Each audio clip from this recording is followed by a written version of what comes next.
It takes a team every Sunday morning to pull off a service. And so I'm so thankful for all the guys serving here, as well as up in our crow's nest, our audiovisual technicians. I mean, we have so many people to be thankful for. Even at times, because everybody's visible here, but we have so many people even working behind the scenes in our children's ministry, in our nursery ministry, in our toddler classroom. And we have so many people that are just busy serving, doing each and every Lord's Day. And so I'm so thankful for all of you, from our hospitality to our Connection Cafe, everybody who helps prepare communion each week. I'm just so thankful for you. Even Chris, last week, I asked Chris to step up for me and preach last Sunday and did a great job. If you were here, man, you were blessed by a great message. I got a chance to listen online and get, his perspective of God's vision and purpose for the family. And, man, it was just so good and some really down-to-earth application stuff. And so I want to encourage you, if you didn't get a chance to be here last Sunday, man, go online, listen to Chris's message, get caught up to what it is that we're talking about and what we're carrying on this morning as well. Just some great stuff. Now, we started this series talking about kind of like this 30,000 foot view of what God's vision and purpose is for the church.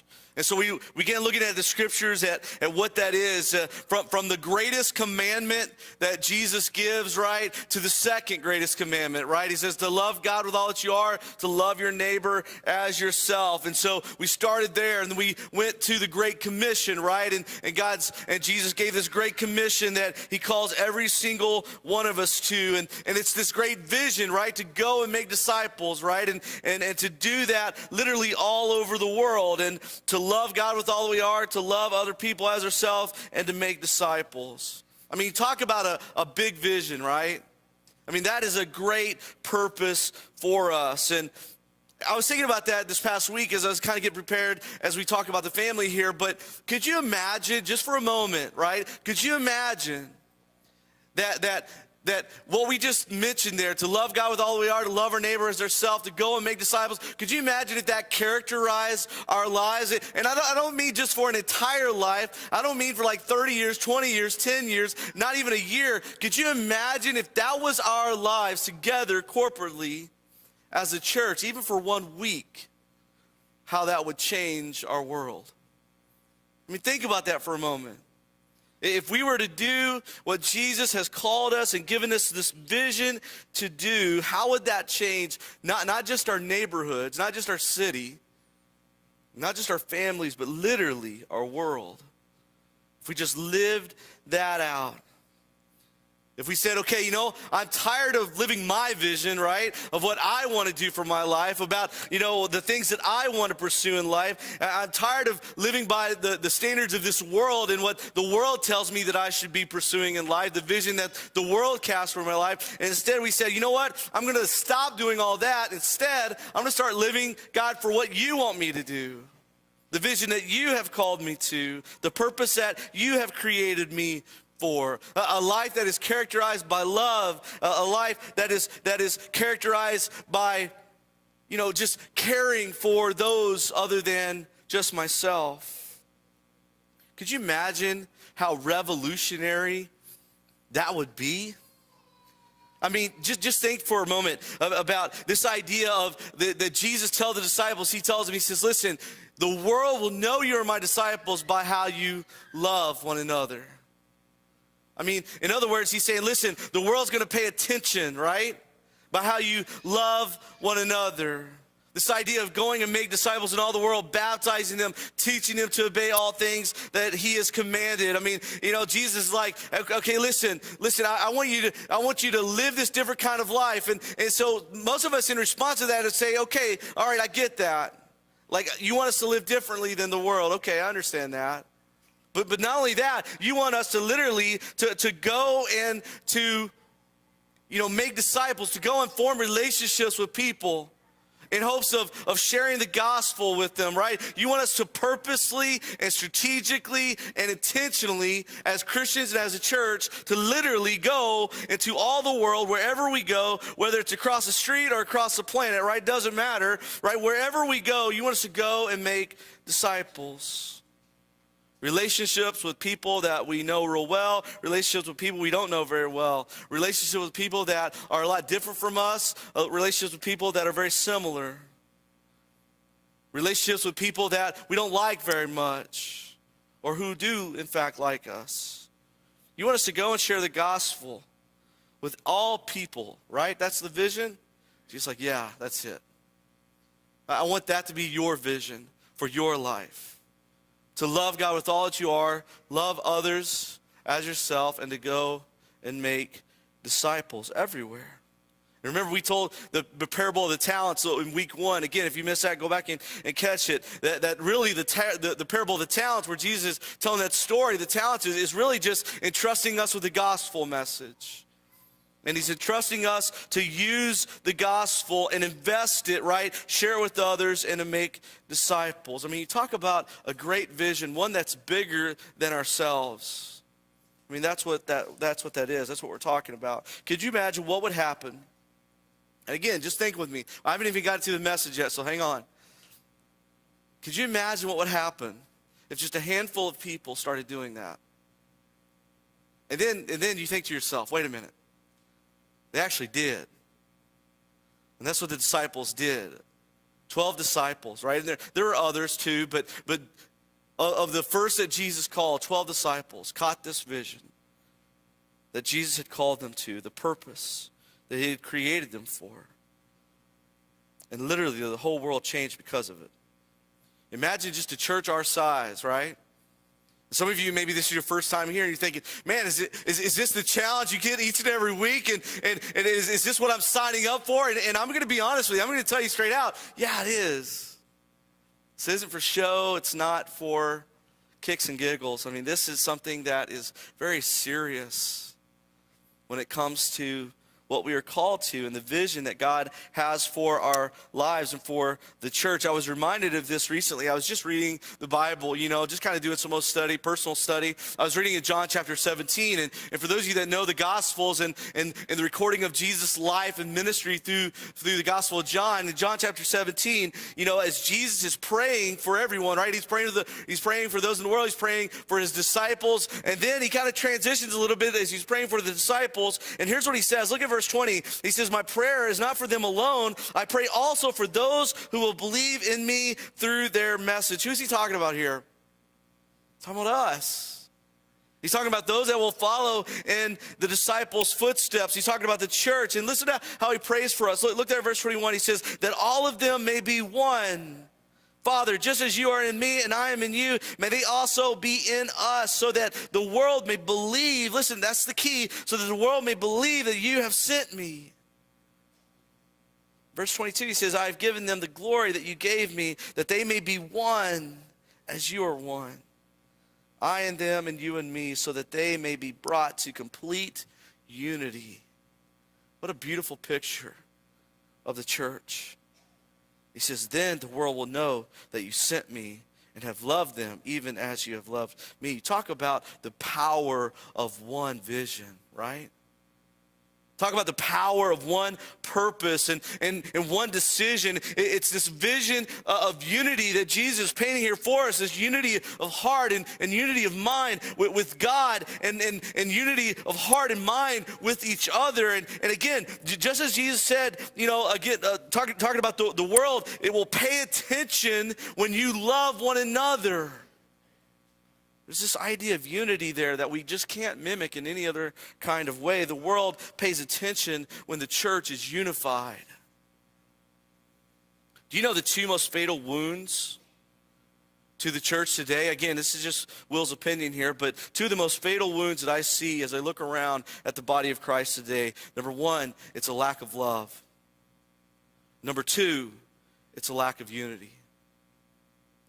This is where I found that Satan likes to work his deceptions and his lies in the most. If he can get us as a church, if he can get us as Christians to fight and to argue with each other, if he can get us to disagree, if he can get us to focus inwardly on ourselves and meeting our own needs rather than outwardly on those that are around us and that are in need, if he can get us to, be divided and start slandering one another, if he can get us gossiping and telling false rumors about each other, if he can get us coveting and wanting what each other has, if he can get Christians out of the world and put more of the world in Christians' life, if he can get our lives to reflect more of the things that lack things like love and lack things like unity, if he can get that to happen in our life, if Satan can do those things, then instead of Christians, instead of the church being effective, we become ineffective because of our lack of love and because of our lack of unity. And let me just say, this isn't just true of the church. As we get kind of focused in and talk about the family today, this is true of families as well. This is true of your relationships. It's true of my relationships. And let me just kind of go ahead and tell you what Satan's vision. You may not have come here this morning and think, hey, I'm going to church to hear Satan's vision for my life, right? But let me just kind of just tell you what I think Satan's vision and his plan is for your family. We're talking about vision, we're talking about plan, we're talking about decision. Let me just tell you what his plan is for your relationships in your life. We've already been kind of talking about what God wants to see in our families, what God wants to see in our church. So let's kind of talk about what Satan wants for your family. Here's what I think he wants. He wants to squash and to squeeze out all of the love that exists in your family, and he wants to create nothing but chaos and confusion and calamity in its place. He wants to get rid of all harmony in your family, in your marriage, in your relationships. He wants to get rid of all unity in your relationships. I'll just tell you, it's a divide and conquer mentality when it comes to Satan. The Bible talks about Satan, and you may know this, you may have read this verse before, prowling around like a roaring lion, seeking to devour its prey. That's how it likens Satan in the New Testament. And so here's what that means to me and what we're talking about. If he can get you isolated, if he can get you alone, if he can get you estranged in your relationships, estranged from the church in any kind of way, if he can get you all by yourself, then he's all but devoured you in your life. That's a fact. I've seen it happen over and over and over again, much more than I would like to see. And the truth is, that's what he wants, and he'll do whatever's necessary to get you in your life isolated from everyone else.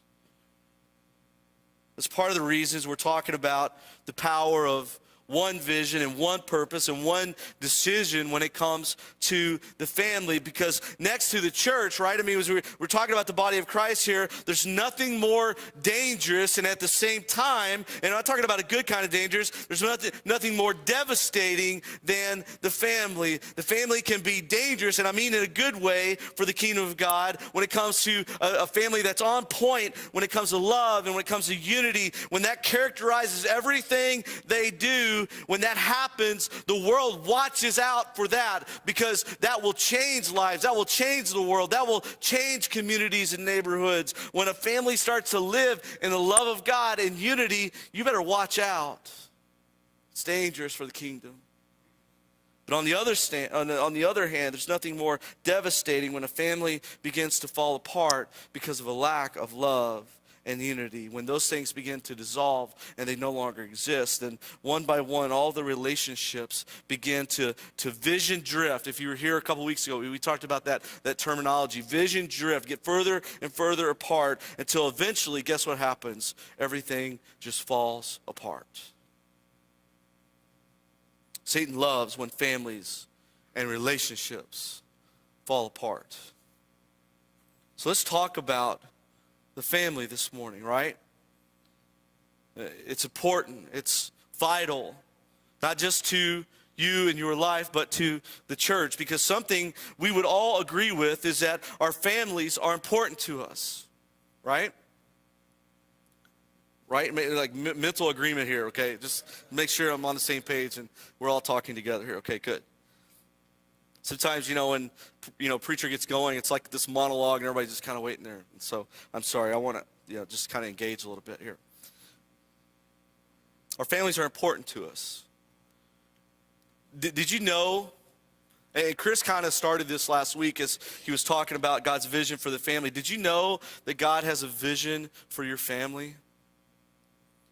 Maybe it's not something we think about very often, but God has a vision for your family. We're kind of working backwards. Let me just say, in this series, we're kind of working backwards. We started with a big picture when it comes to God's vision and purpose for the church, right? And now we're kind of getting a little bit smaller and focusing in on the family, God's vision for the family and his purpose for the family. And next, we're going to kind of focus individually on our individual lives and God's vision and purpose for us individually. And so we're kind of working backwards here. Don't get confused. I'll try to bring all of this home at the end. But I just want you to think for just a moment, just as God has a vision and purpose for the church, God has a vision and purpose for our lives. God also has a vision and purpose for our families. And when I'm talking about the family, that's something that we can all relate to in some way, right? I mean, we're talking about the family, and I don't know what family looks like for you, because I think family looks a little different for all of us. I mean, we may have some similarities, but we're all a little bit different when it comes to family. You may be married right now. You may be single. You may be divorced. Whether your family has kids in it, or they're stepkids, or they're adopted kids, whether your kids are still young or they've all grown up, I mean, there's all kinds of scenarios with that, right? Our family can exist of just ourselves and our parents. It could exist of just our siblings, right? Brothers and sisters, right? It could be aunts, uncles, cousins. I mean, the point is, what I want you to understand is we all have family of some sort, right? So for the next few moments, what I want us to do is I want us to focus in on one part, right, of that family, kind of focus in, hone in on one relationship just for the next few moments, and this may be the relationship you're having the most trouble with. Okay, so I want you to begin to kind of focus in on where that is, right? Well, this one aspect of the family that you'd say right now it's just not going too well. Okay, I want you to kind of focus in on that with me. It could be, again, it could be a relationship with your wife, your husband, could be your ex. It may be with your kids. It may be your parents. It could be your siblings. Focus on that one aspect of family that's not going too well. And the reason I say one, because some of you may be listening, you're thinking to yourself, but Will, you don't understand. My whole family is messed up. We can't tackle that right now. That's too complicated. That's too difficult. Let's focus in on just one. And maybe the case for you is it's just too much, so let's try to hone in on one relationship. And families are interesting. I mean, you think about it, right? Families are really interesting things, because when it comes to our families, there are few people in this world, right? You think for yourself just like me. There are few people in this world that you love more than your family, right? I mean, that's what we think of when we think of family. I mean, I would do anything for the people in my family. Many of you would say the same thing. Whatever the need is, right? I'll meet it.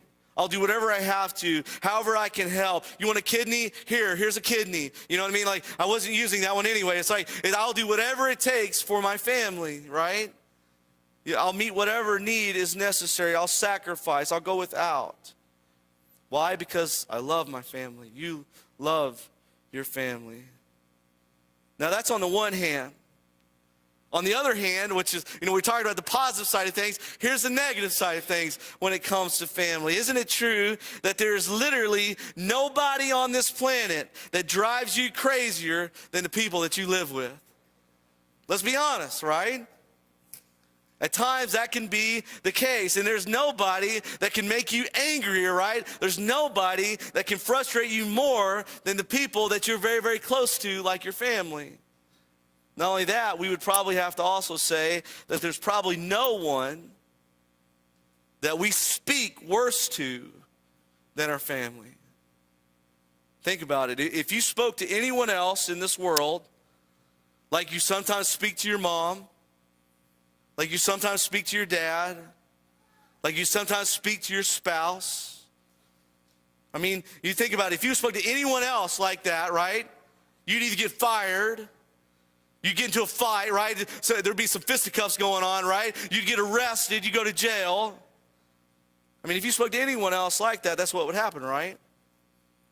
But then we go, okay, I get it, Will, but it's just mom. Or I get it, it's just dad. Or it's just my spouse, they're used to it. They can put up with it. It's interesting, isn't it? Our families can have such high points as well as such low points. The best of times, the worst of times. But here's a question. It's a question I asked earlier. What's God's vision for the family? What does God want for your family? What's God's vision for that relationship that you've been thinking about? And hopefully you've been able to hone in since I've been talking here of what it is that we're talking about. And so do you know what that vision is for that relationship? Do you see it?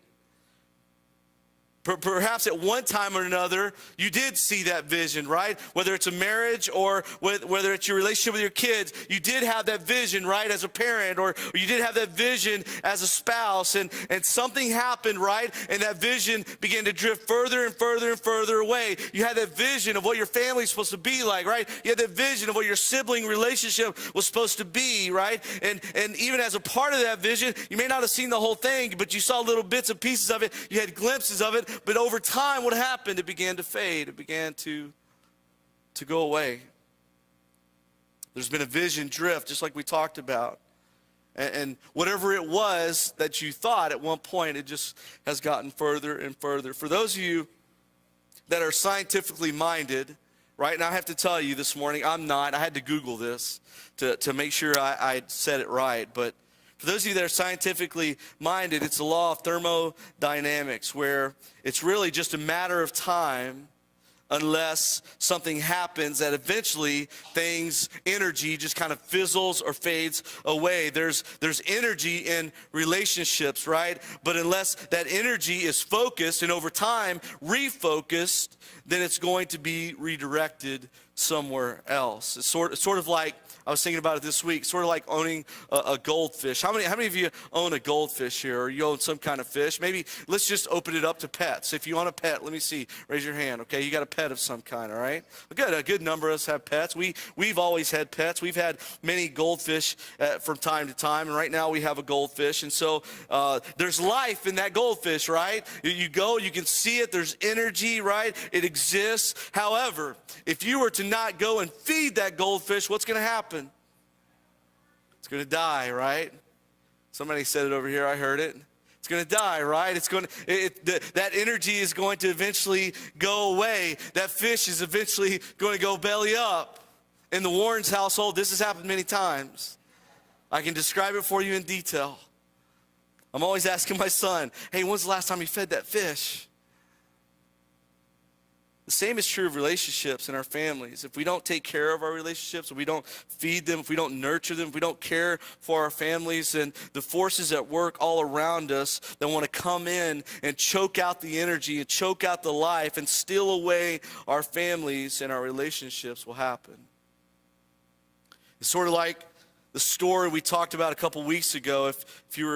If you remember, we talked about the story that Jesus told when he was questioned by the Pharisees, these religious teachers, and they were questioning why he had authority to cast out demons. And they were calling him Beelzebub, which meant Satan. And so they're like, Jesus, what authority do you have over Satan? And so Jesus tells them this story, and it's a really good story we talked about. And so I want to talk about it from a little bit different angle this morning. Luke chapter 11, beginning in verse 21. Here's the story that Jesus told. He says, when a strong man, fully armed, guards his own house, his possessions are safe.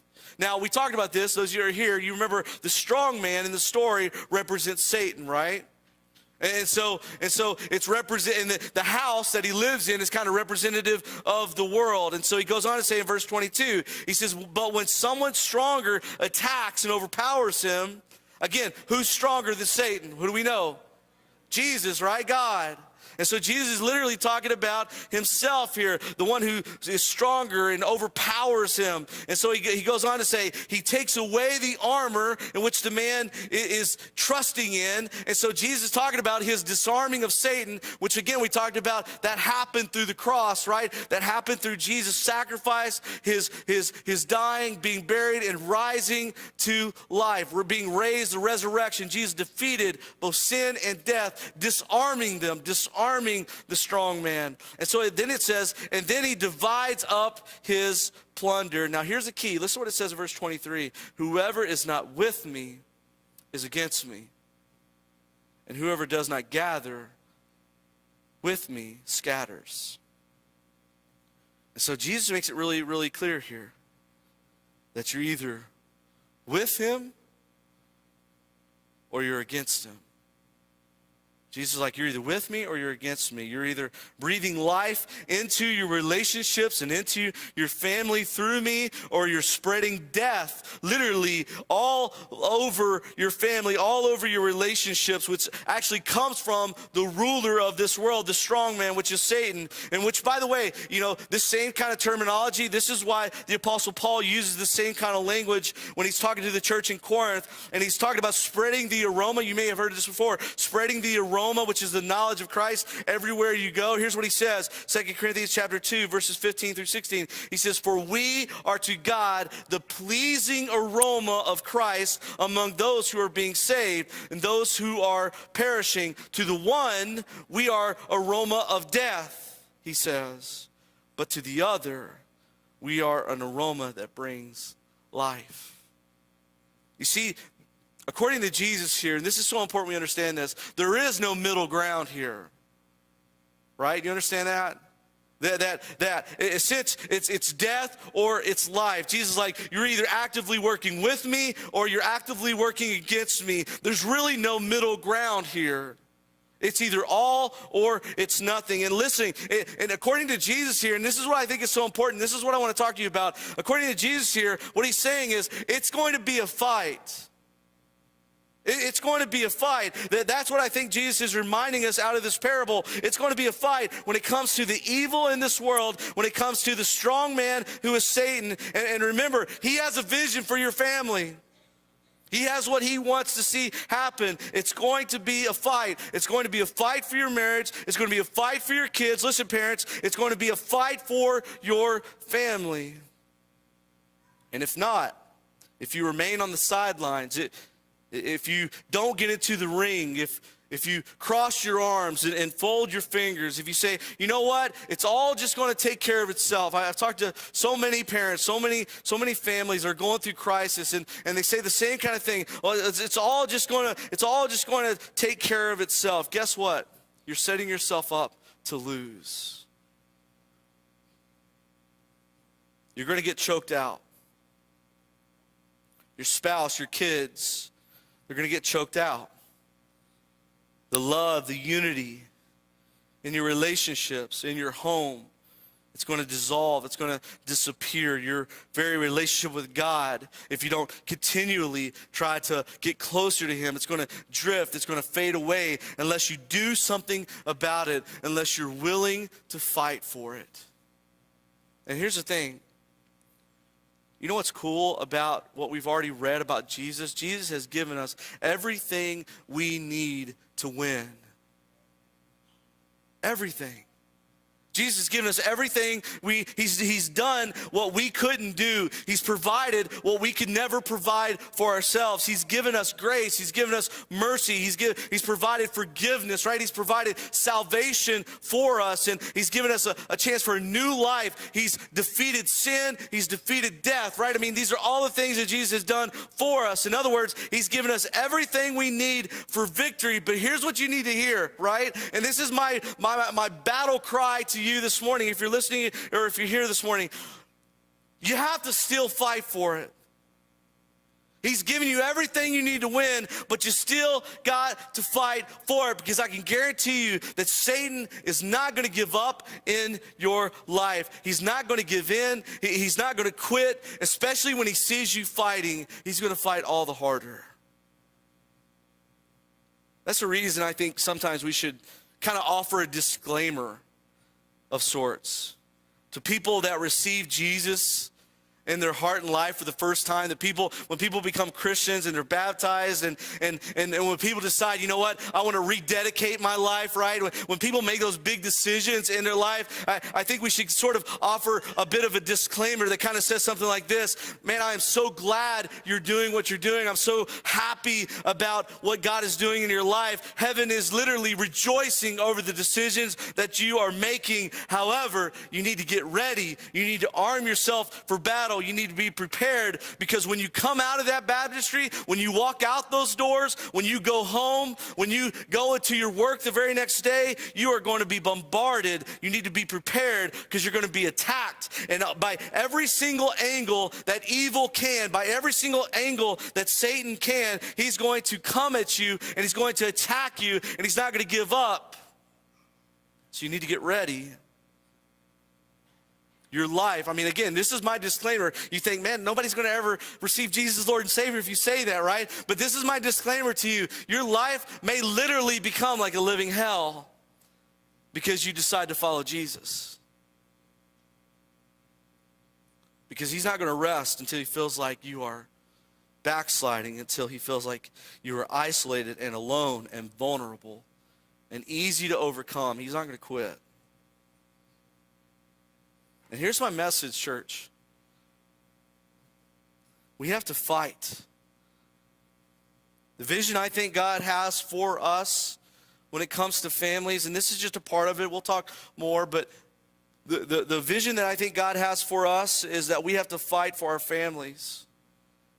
We have to nurture our relationships and feed them and take care of them and invest our time and our energy in them. We have to protect our marriages. We have to protect our kids, right? We have to protect our homes when it comes to our families, because it's only a matter of time until someone says, and you may not like me saying this, but it's only a matter of time where someone says, they say, I want what you have, right? And by the way, I don't mean in a good way. You know, they say things like this. You know, and again, I'm just going to get very personal here. Men, talking to you right now, men are going to look at your wife and they're going to say, I want her. I want what he has. Women, other women are going to look at your husband and they're going to say, I want him. I want what she has. I want your marriage. I want your relationship, and not in a good way. Instead, they're going to want to steal it. They're going to want to take it away. They're going to want what Satan wants in your life, and that is to create disunity, disharmony, and chaos. And he's going to do whatever he has to do. Listen to me. He's going to do whatever he has to do, because I see it happening all the time, to create this dysfunction and steal away whatever relationship he can. And so the question is, are we taking care of? Are we protecting? Are we locking up the doors of our homes?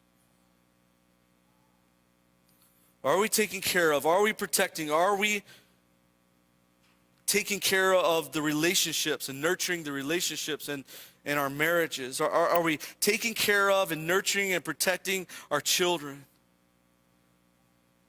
And if not, here's what I would say. I'd say, in a sense, we're sort of handing over the keys to the strong man, which is Satan. If we're not willing to fight, if we're not fighting, if we're not locking the door, are we in a sense just handing over the keys to things like our bedrooms?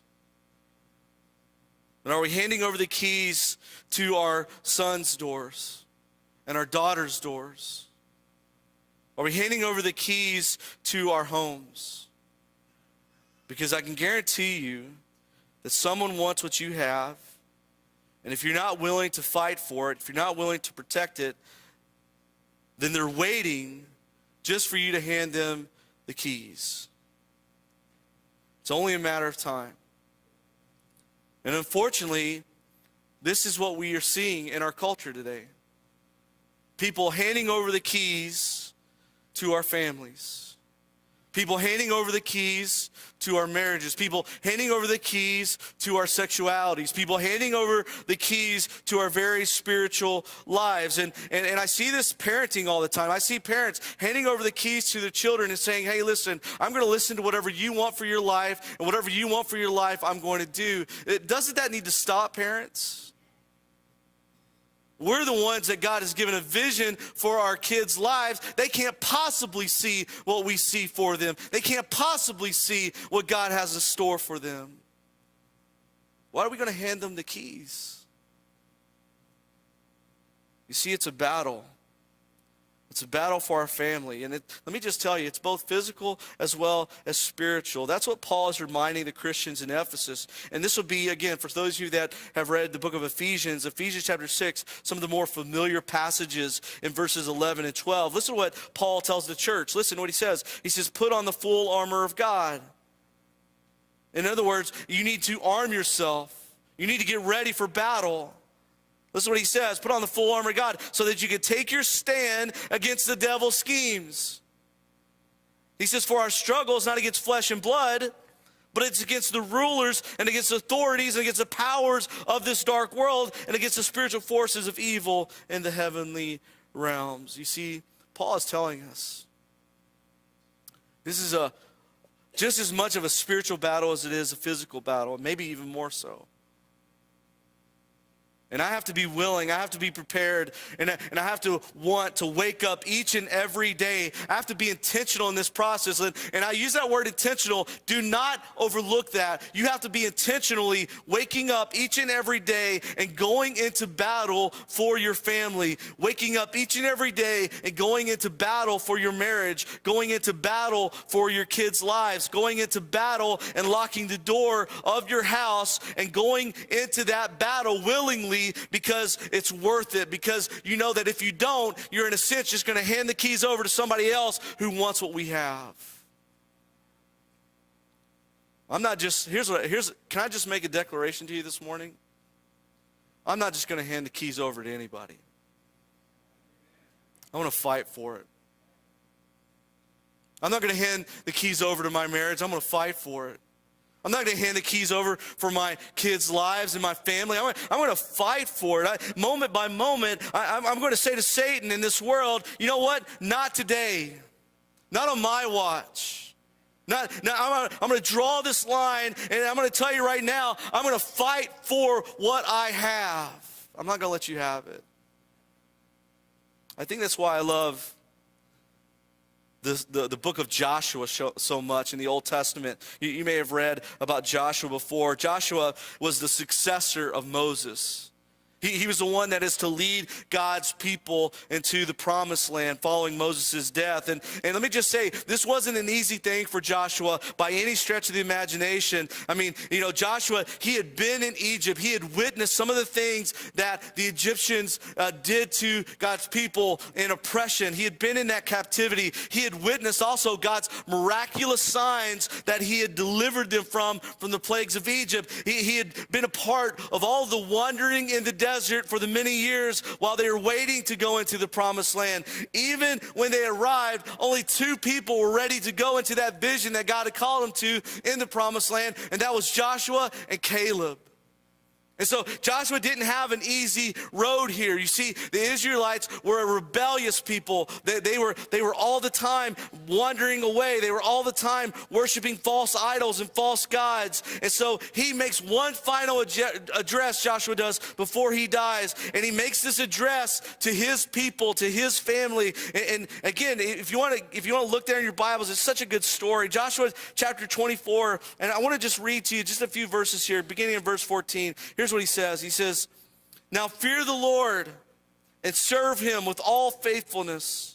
Listen to the urging in his words. He says, throw away the gods of your forefathers, worship beyond the river and in Egypt, and serve the Lord. And by the way, as we think about okay, how does this make sense today? What are the gods in our day and age? Well, I want you, whatever that relationship you were thinking of earlier, whatever those idols are that can get in the way of that relationship, if it's marriage, maybe it's pornography. If it's a relationship and something like marriage, maybe it's just time. You're spending too much time at work, or whatever the case is, right? Whatever those gods and those idols are, if it's parenting, right, and it's with your kids, maybe your idol right now is sports. Man, I mean, we're in that battle. Jamie can tell you, we're all the time trying to balance sports and life and following Jesus. And so whatever that idol is, whatever that God is, right?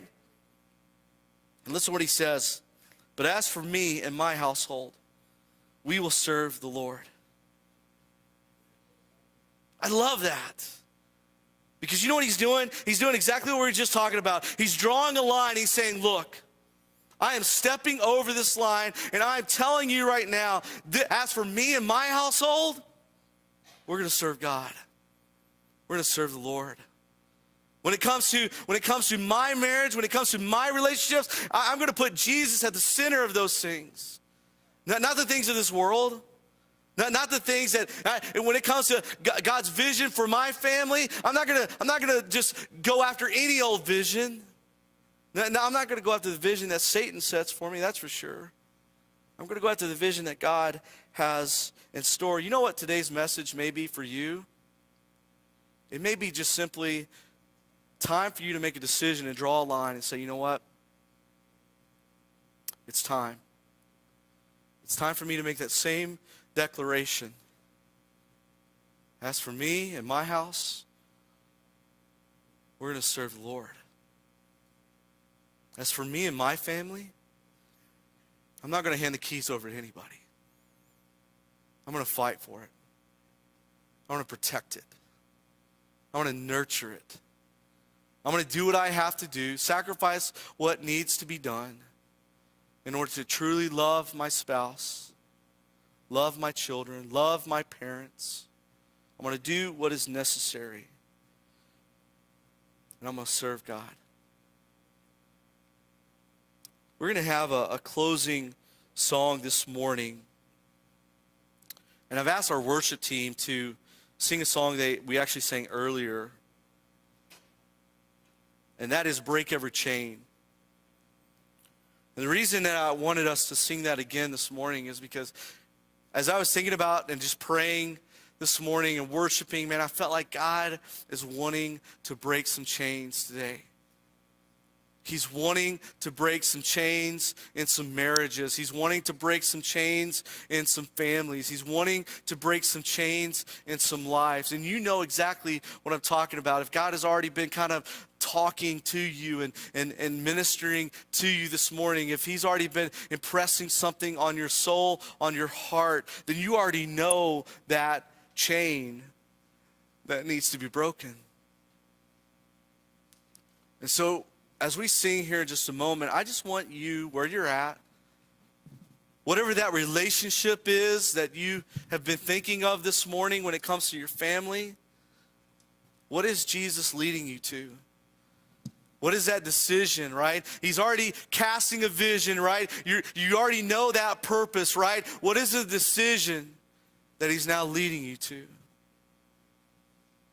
Maybe you're here and it's to receive Jesus as Lord and Savior. Maybe it's to begin that relationship. Maybe it's to rededicate your life like we talked about earlier. Here's what I can tell you, right? The disclaimer time, it's not going to be easy from here. But it'll be worth it. It won't be easy. I can't tell you that things are going to happen. It's going to work out for your good. But I can tell you that God works for the good of those who love him.